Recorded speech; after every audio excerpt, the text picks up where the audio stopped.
You bottom dweller types are a perfect match for clunkers. A place like this is way out of your league. Just go home already. You're making the air foul." Her shrill voice echoed throughout the store. I felt as if everyone's stares were piercing through me, and I looked down. At that moment, my wife gently grasped my right arm. "Shall we go? Staying any longer will just be a bother." But contrary to her words, my wife had a gleeful smile on her face. "My name is James. I'm the founder and an actor of a theater company. We're pretty active with regional performances and have decent revenue, especially now that our lead actor is beginning to appear on TV and our name is getting out there. We're not super famous, but we're a reasonably well-known theater company. With about 30 actors and staff, we're small in size, but that makes us all the more close-knit. The old-timers in the troupe, including myself, we're all members of the same college drama club. They're all great folks who love the theater to bits. Some of them even got so carried away with acting during college that they failed some classes and had to repeat a year. Well, I'm talking about myself there. On stage, anyone can become the lead role, anything at all. You could be a king or a superhero flying through the sky. You could turn into a fish, a lion, or even an alien. It's thrilling to watch this world where anything goes unfold, and I got really hooked on the challenge of bringing the most outlandish things to life in a realistic way. It was the early summer of my senior year in college. My dedication to theater was recognized and I received an award that made me somewhat known among students. I celebrated the victory with my friends, and it only pulled me deeper into the world of theater. And it was around this time that I got my first girlfriend. Her name was Mary. A beauty that lived up to her name's graceful impression. She'd spend 30 minutes every day setting her lovely chestnut-colored hair. I'm the type who sometimes goes to bed without even drying my hair after a shower, so I genuinely admired her for that. She owned several bags from well-known luxury brands that anyone would recognize, rotating them daily, and even her watches and jewelry were of the sort that would shock me with their price tags. Hearing her say, "It's amazing you won an award," made me over the moon. There was no resisting when such a cute and pretty girl tilted her head and asked me sweetly. I'd take her out to fancy dinners, buy her the gifts she wanted. I never once thought I was just being played. I felt happy, even if she didn't show me much respect. But gradually, her attitude towards me cooled. This became apparent when I was busy with preparations for a theater performance. I hadn't been able to contact her much due to the busyness, and when I finally did, she wouldn't even look at me. To make matters worse, I failed some courses and had to repeat a year, which meant I lost my job offer from a major corporation. I thought being abandoned was inevitable. "James, all you ever talk about is theater. It's so boring. You don't have any prospects, do you? I mean, how many people actually make it in a theater troupe? For you couldn't even land a job, and now you're just declaring a life of poverty by saying you'll devote yourself to acting after graduation. I can't be with someone like that anymore." "But you said you liked me, didn't you?" "That was just lip service, obviously. I only approached you on a whim because you won some award and got a little famous. I thought maybe I'd meet some handsome actor, but I guess I was wrong. It's about time I call it quits, right? Call it quits. It means we're breaking up. I never had feelings for you to begin with, and it's impossible for me to continue this relationship, so, see you. Good luck with your little poor man's life." Mary said that without looking back. She walked away. Later on, I heard through the grapevine that she found herself a wealthy boyfriend from work. In the end, she never once came to see our performances. Despite repeating a year, I graduated from college and started a theater company. At first, it was just a few of us from the drama club, renting a small theater for our performances, but the tide turned when a handsome guy named Robert joined. Robert looked cool doing anything. Whether he was doing a fight scene, a love scene, or even slipping and falling. He just made everything look good. Our drab little theater troupe suddenly became glamorous. Robert's arrival brought a following of female fans, which started to bring in some money, and our troupe began to grow, getting offers from various places. We started to get more requests for regional performances, and our schedule got busier. That's when we needed to start thinking about the backstage and administrative stuff. My cousin's interested in the business side of the theater. Mind if I bring her around? That's what Robert said when he brought Patricia. Patricia, a theater buff who has always loved the arts, would travel far and wide to see various plays. Fresh out of college, she was young but knowledgeable and good at her job. And maybe because she was his cousin, she wasn't starstruck by Robert. Maybe having a handsome cousin gave her immunity. At any rate, I was impressed by her serious and hard-working attitude towards theater. Patricia always had her long black hair tied back, running around makeup-free. Her clothing was simple, mostly t-shirts and jeans, with little concern for fashion. Yet, every little thing she carried had a feminine touch, and every glimpse of her neatly groomed nails made my heart skip a beat. She wasn't treated much like a girl by the other guys in the company, but for me, she became the only girl in the world. It was a few months after she joined that we started being teased as the theater crazy duo. By then, it had become our routine to watch other companies' plays and discuss them over meals. We always ate at no-frills places like diners and pubs, but Patricia enjoyed everything so much that I just loved being with her. Our days went on like that, and naturally, we became a couple and decided to get married after 2 years. Some time after marrying Patricia, the old wagon we'd used since the theater company's early days started acting up. The engine would start, but the fuel efficiency had gotten worse. It made strange noises, and black smoke billowed from the exhaust. This calls for a replacement. I had bought it used for a steal about 10 years ago. It had over 125,000 miles on it. I remembered cramming it full of costumes and props, heading out to regional shows. It was filled with memories, but you can't make new ones if the old ones are holding you back.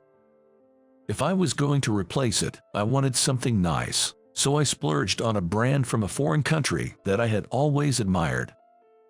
It's a brand known for sports cars, but their SUVs are pretty cool too, and they have solid support in the States. So I called to make a reservation and decided to go to the dealership later. The clunker of a wagon still ran, despite the noises it made. And it certainly stood out in the parking lot of the high-end car dealership. All luxury cars in the parking lot, huh? Yeah, but were customers just the same? Patricia laughed in response to my comment. Our own outfits might have been a tad plain for a luxury car dealership.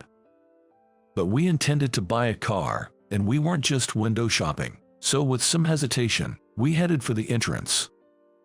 Welcome. As we walked through the automatic doors, a refined gentleman greeted us. I had a reservation. My name is James. Yes, please wait a moment. I'll check on that for you. As the gentleman bowed slightly and left, a woman in the dealership caught my eye, looking surprised. I recognized her. She was made up beautifully, wearing large earrings and a necklace. Her ensemble was glamorous but not over the top, fitting the upscale ambience of the dealership perfectly. She frowned and stared at us, then strode over decisively. Are you James? Mary, long time no see. I said with a smile, though she didn't bother to hide her displeasure, letting out a sigh. It didn't seem like a friendly approach. Why then did she bother coming over? Do you even realize where you are? You're not just here to look around, I hope. Her icy voice deflated my excitement. Unfazed, Mary continued. I'm the manager here. It's my job to sell cars to our clients. You do realize what kind of cars we sell here, right? They aren't cheap, you know. Yeah, I know. And I have a test drive booked. You're going for a test drive? I understand wanting to, but we're not so free as to offer test drives to people with no intention of buying. You get that, right? No, what do you mean? What I'm saying is, someone like you, without money, can't afford our cars. Mary sighed exaggeratedly, clearly irritated. You're still driving that old beater, and your clothes. Maybe you should dress better. And your girlfriend there, she's as plain as you are. Can't you buy her even one piece of jewelry? What a provider you are. Patricia at my side seemed momentarily annoyed. But she quickly returned to a smile, saying nothing and just gazing at Mary. Taking Patricia's silence as consent, Mary's voice grew louder. People like you belong in clunkers. A place like this is way out of your league. Just leave already. You're polluting the air. Her sharp voice filled the dealership. And I felt the stares of everyone inside. I looked down. That's when Patricia gently squeezed my arm. Let's go. No point in staying here any longer. It's just a nuisance. Yet, despite her words, she had a pleased smile on her face. As we left the dealership, Patricia began making a phone call. Yes, due to the incident, we'll be canceling our purchase. Thank you. Goodbye. I could still hear voices from the other end as she hung up, unfazed.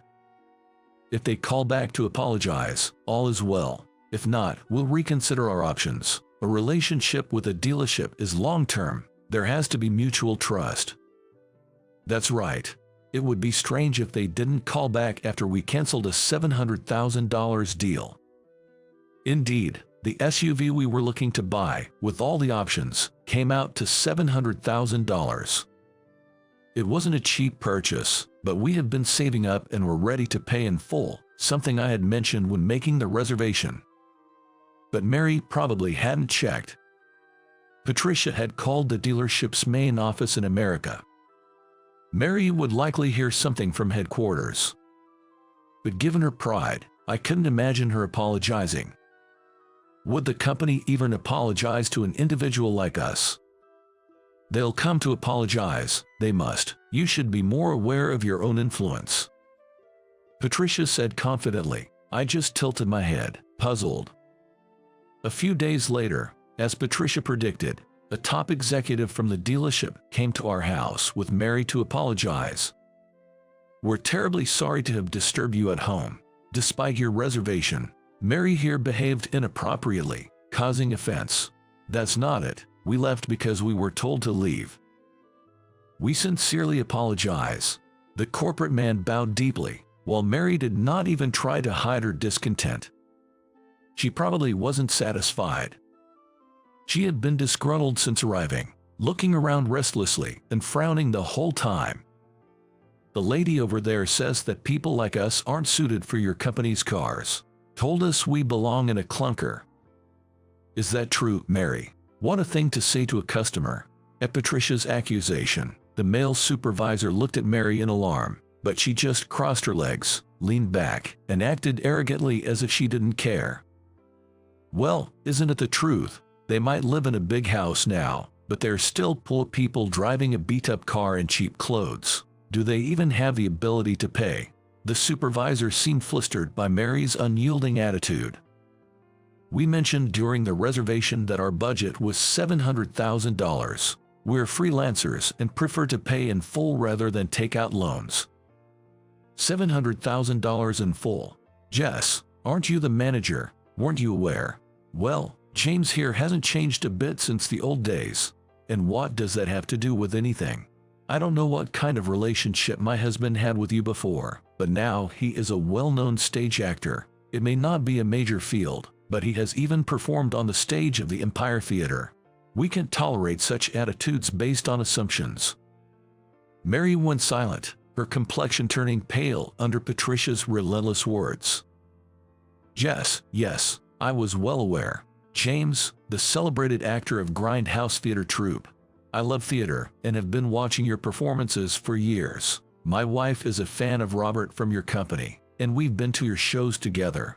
Your great acting skills and presence, your ability to captivate an audience as a storyteller, captured my heart. You've also guest starred in other companies and at the Empire Theater, haven't you? I always make a point to attend. So when I heard this story, it really chilled me. I wanted to come and apologize in person. Listening, I looked again at the business card he had given me earlier. It said Head of America Operations. Probably the highest ranking official of the dealership in America. It felt wrong to have such an important person bowing to me, and I hurriedly spoke up. No, I'm not such an important person. The head knows my husband. It's because of people like you who watch that we can do what we do. Thank you always. Patricia was all smiles, a stark contrast to her previous demeanor. No, anyone who has seen your performances would understand their greatness. The meticulously crafted scripts, direction, and the talent of the cast, all are superb. It's due to your character as the head of the company, isn't it? That's too much praise. I'm embarrassed. They say you are carrying the future of theater in America on your shoulders. I will continue to support you. Thank you. I was embarrassed by his words, but it was heartwarming to hear that our work resonated with someone who genuinely loved theater. But my success was not mine alone. Without my wife, I might not have made it this far. She has always supported me. Without her help, the company wouldn't have grown this large, nor would I have had the opportunity to perform on various stages. It's thanks to her, who has always put me and the company first, that we have come this far. I am truly grateful. James. I tried to hide my embarrassment by taking a sip from my cup. The bitterness of the cold tea seemed to cool my flushed face. You two seem to be a perfect match. It's clear you care deeply for each other. We came here to apologize, but I'm moved by both of your characters. I'm embarrassed by the narrow-mindedness and immaturity of our employee. Mary clenched her hands on her lap and didn't raise her face. Patricia and I exchanged looks and nodded. She was the one to speak. She always handled our external negotiations. Because I'm not very good at it. Your sincerity has come across. We haven't received an apology from the lady yet, but we will positively consider purchasing the card. Oh. And of course, please assign a different person to handle our account from now on. Thank you. Come on, Mary. You should say something too. I'm sorry. Mary mumbled in a low voice, still looking down. I couldn't see her face, but knowing her pride, she must have been chagrined. I felt a sense of relief looking at Patricia, who smiled back at me. Months later, we were ready for the delivery of our car. Thanks to the head manager's arrangements, we received exceptional treatment, with the representative coming to our house for the meetings. However, for maintenance after the delivery and to trade in our old wagon, we had to go to the dealership where Mary worked as a manager. Mary got a dressing down afterwards and was demoted from manager to rank-and-file staff. Now, she's on reception and tea duty. I think it's impressive she didn't quit and kept working. When we parked the old wagon in the parking lot and headed to the store, we locked eyes with Mary at the reception. She glared at us fiercely as she confirmed our identity, but still politely opened a glass door and said in a low voice, "Please come in." As we were led to our seats, Mary brought us coffee. "James, you're still dressing as drably as ever, you know. Ever heard of TPO? It stands for time, place, and occasion, dressing appropriately for the situation. If you don't dress up properly for this place, people might think you're a pua." Patricia and I exchanged surprised glances at her usual harsh words. Well, even after getting a scolding from the higher-ups and being demoted from manager, you can say such things. I'm sorry, I'm just being honest. And you, ma'am, wouldn't you look better if you put on some makeup and wore some jewelry in a place like this? You seem to have good material to work with, and with proper care, you'd look presentable. A wife's reputation can affect her husband's, right? With such a plain and unglamorous wife, I feel sorry for your husband. Mary, don't you think that's a bit too much? I prefer a modest and intelligent wife over a woman who's only interested in decking herself out. Everyone has their own values. Can you not impose yours on us? I was angry at her for bad-mouthing my wife and retorted a bit harshly, which seemed to surprise both Mary and Patricia, since I don't usually show that side of myself. What? Mary seemed at a loss for words, and just as she was about to back away with the tray, a commotion started at the entrance. A foreign-looking man was desperately trying to communicate something with large gestures. The staff were trying to help, but it seemed they were struggling to understand the unfamiliar language he was speaking. Didn't Mary major in foreign languages at university? Aren't you good with languages? I can speak Japanese, French, German, and Chinese, but I don't know that language. While everyone looked puzzled, Patricia chimed in. That's Hindi, used mainly in India. India? Yes, let me go help out for a moment. Patricia approached the man and began to converse. Though I couldn't understand their exchange, the man's demeanor immediately brightened and he began to speak freely. Patricia translated for the staff, and it seemed they were able to communicate effectively. Apparently, his car had broken down. When he was informed that it could be repaired, he was overjoyed and thanked us in broken English, saying thank you, thank you. This gentleman is a film director from India. You know, the kind of films where the king returns and defeats the villains. The one where everyone dances at the end. That was fun. It had so many outrageous scenes, yet the story held together and ended on a high note. We couldn't make such a film in America. I shared my thoughts with Patricia, who relayed them to the director, who then enthusiastically offered me a handshake. He must be a well-known figure in India. But his down-to-earth nature suggested that his film sets must be fun. Patricia and the director talked further. I couldn't understand the words, but it felt like they were discussing me. I couldn't leave my seat as I watched them when suddenly the director stood up and reached for a handshake. Thank you, please. What? Oh, yes, what does that mean? Patricia was grinning. The kind of smile she has when she's up to something. I had a bad feeling, but I couldn't let go of the director's hand and tried to smile ambiguously to hide my confusion. Unbeknownst to me at the time, Patricia had been recommending me for the lead role in the director's new film set in America, claiming I'm a famous actor from America. My bad feeling was spot on. The lead role in an Indian movie meant I had to learn to dance. It led to days of hellish dance lessons before the shoot. After dancing every day until the soles of my feet peeled and my knees and back were sore, I somehow finished filming and became an overnight sensation when the movie was released. Just being an American actor in an Indian movie was newsworthy, but for some reason, America went crazy for me dressed as Native Americans dancing to Indian music. Dance covers started popping up on social media and spread like wildfire. Soon enough, a sequel was greenlit. I'm still surprised by this turn of events, but Patricia seems quite pleased. My husband is the most wonderful man in the world. He deserves to be seen by everyone. I'll support him wholeheartedly for that. Saying this, she was grinning as always. Mary left the company soon after. Rumor has it she decided to study languages more and went to study abroad around the world. Determined, she cut her hair short, and I heard from the dealership staff she looked like a completely different person. After seeing me dance in the center of an Indian movie, she said, I can't support him to that extent. I'm totally outdone. Well, most people probably couldn't follow their spouse to India to do translation and support. I'm just grateful for my wife. On one day off, Patricia and I went for a drive in our new car. It's quiet, stable, and extremely comfortable to ride in. Easy to drive. I'm truly glad we bought it. Despite some troubles, it all led to a great opportunity, and I think it all turned out well in the end. All because my wife was there beside me. It's been tough up till now, but I'm really glad you were with me. What's this all of a sudden? I just felt like saying it.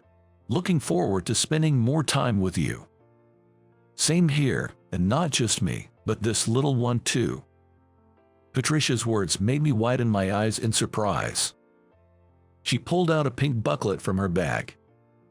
It was a maternity health record book, and I hugged her tight, overwhelmed with emotion.